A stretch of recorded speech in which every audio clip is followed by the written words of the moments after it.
bit about Matthew 25. There's a story in there called the parable of the talents. Some versions call it the parable of the three servants. So this is a story Jesus told to teach a lesson about stewardship, which basically means taking care of something that belongs to someone else. And I'll summarize the story. You should go and read it when you have time sometime. But basically there's this wealthy guy that's getting ready to take a long trip. He gathers his three servants, and he's going to put these guys in charge of his money while he's away to manage it for him.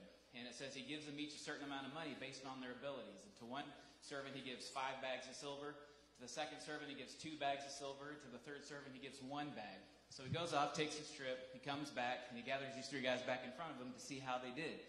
And to the servant, he gave 5 bags of silver. He asked him, how did you do managing my money? And he said, well, I invested it. I was able to earn another 5 bags, and now I've doubled it. I have 10 bags for you. And the master says, well done, good and faithful servant.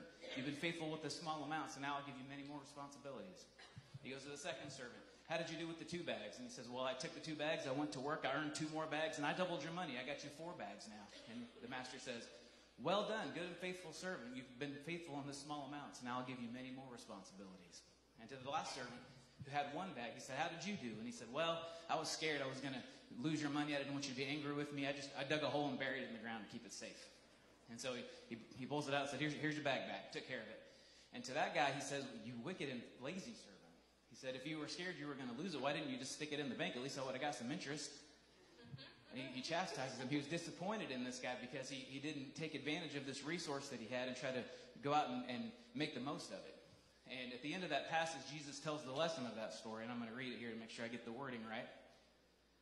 As soon as my phone will work. So Jesus looks at him and he says, to those who use well what they are given, even more will be given, and they will have an abundance. But from those who do nothing, even what little they have will be taken away. And so the lesson is that God blesses good stewardship. Everything that we have comes from God. It's a gift from Him. Our time, our talents, our treasure. And there are lots of people in this church who can tell you stories about how when they demonstrated to God that they could be trustworthy with the resources He gave them, that He was willing to bless them with more to be responsible with. And that's important. Not more so they can have an awesome, better life, but more that He's trusting them with to be responsible, to take it and use it in ways that are going to glorify Him and honor Him. You know, when we're talking about giving right now, when we're good stewards with our finances, that means that we take the money God gives us and use it in ways that are wise and responsible and in ways that honor Him and help to lead people back to Him. And so whenever I have money, that's what I try to do with my finances, is I try to honor God in what I do. And I'm not always perfect, because sometimes I'm selfish and stubborn, and I think I know what's best. But whenever I can demonstrate to God that He can trust me with what He's given me, He says, all right, good job. Here's a little bit more. Let's see how you do with that.